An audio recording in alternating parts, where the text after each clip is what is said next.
Welcome to another Days AF Train video featuring American Flyer trains by A.C. Gilbert, rebuilt and maintained to engineering practices, factory specifications and standards, underpinned by lessons learned from literature, personal experience, collaboration, and applied knowledge to update and advance this skill of the craft.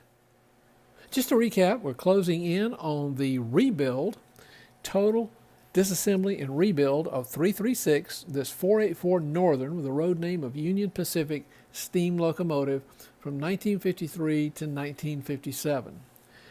This is a Type 2.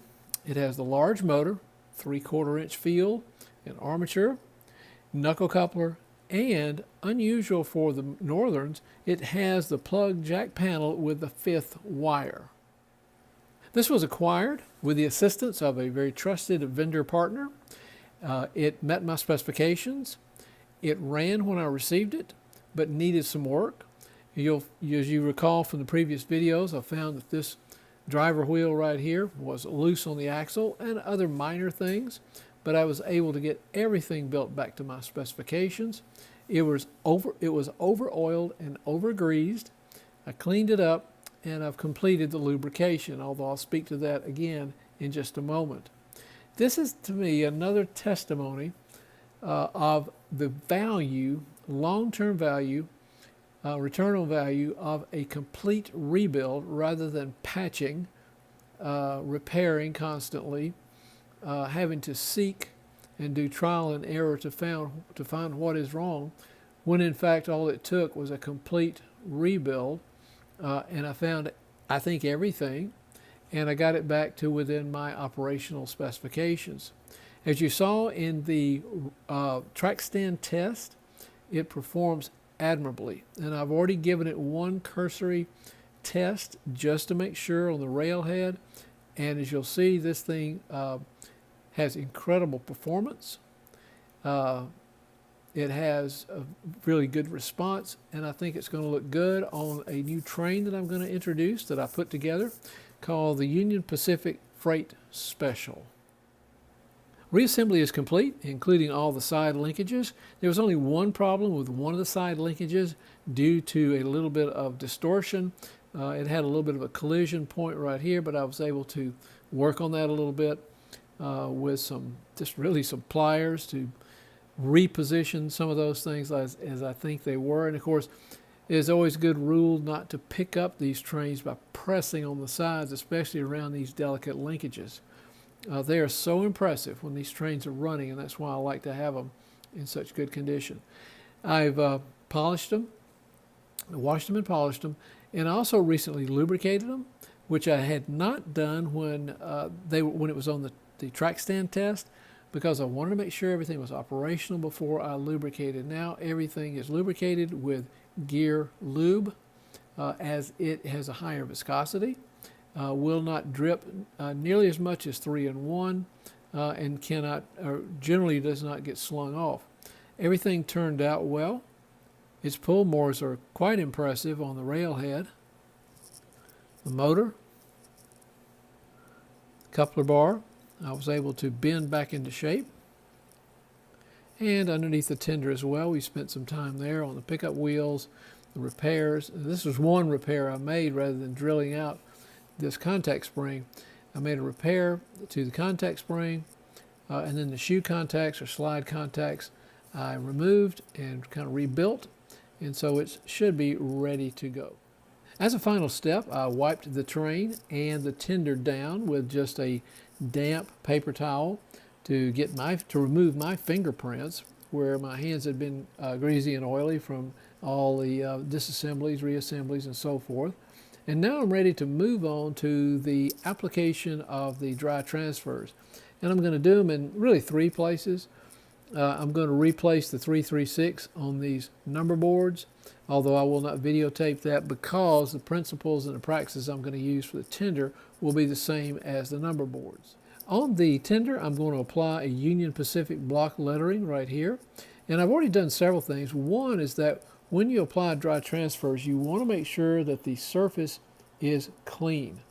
And so I sprayed the mask off and then sprayed this area right here to cover up American Flyer. I could not get it off. It was placed on there just like the Union Pacific Herald was placed, probably with a stamp, and it was very difficult to remove, and I couldn't remove it without removing the paint. So I decided to mask it off and apply a flat black finish right here that gives me hopefully a non-glossy surface to apply the dry rubs to, which is one of the rules of applying these dry rubs, is don't put them on glossy surfaces, although I've heard that they work well on chrome.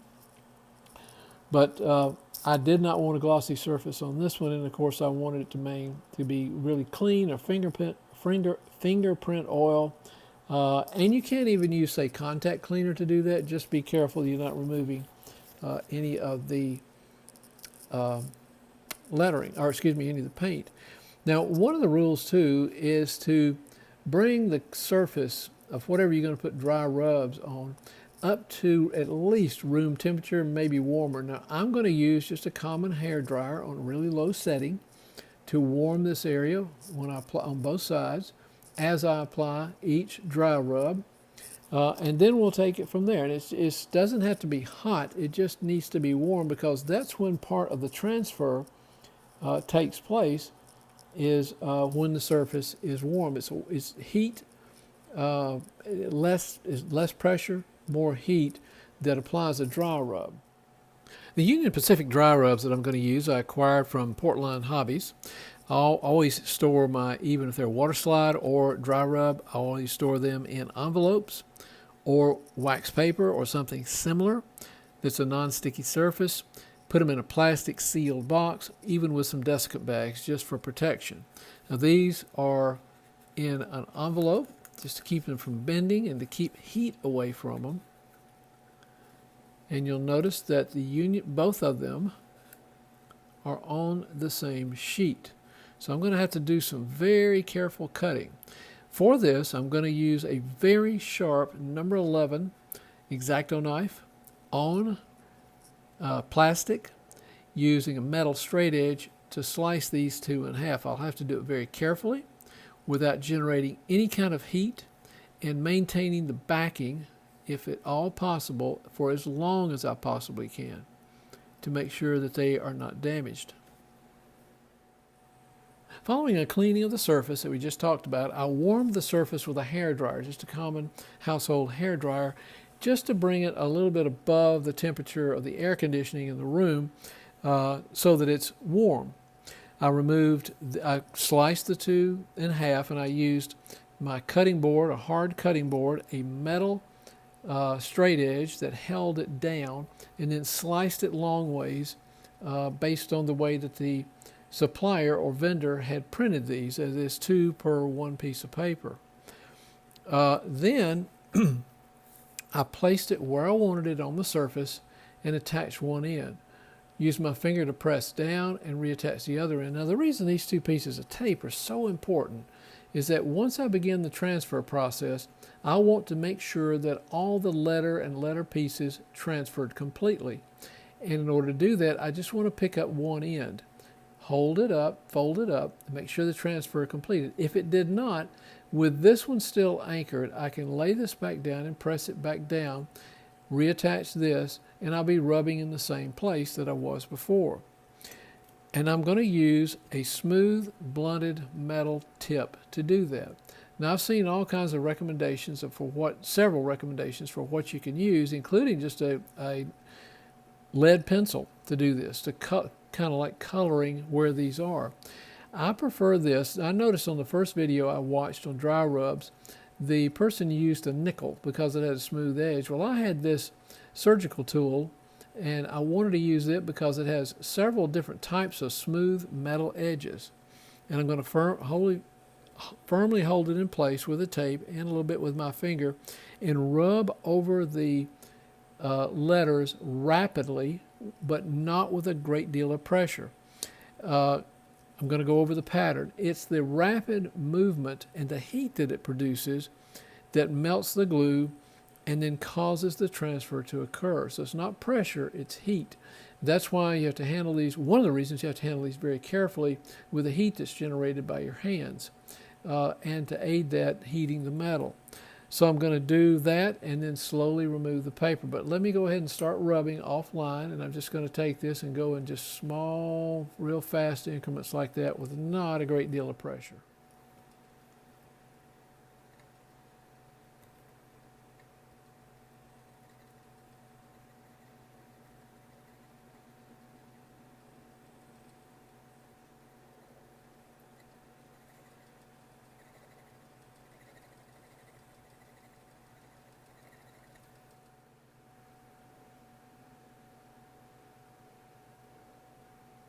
So that looks pretty good. I noticed the very first time that I pulled the paper back, there was a little portion of the U that did not separate from the backing, so I simply laid this back down because I had it anchored on this end in a square that I could lay it back down, re-anchor this in, and continue to rub. The other thing I did, based on a best practice recommendation, is I laid the paper back down and went over it with my finger, generating a little heat that way as well, just to make sure of complete separation. Press them down one good time into the metal.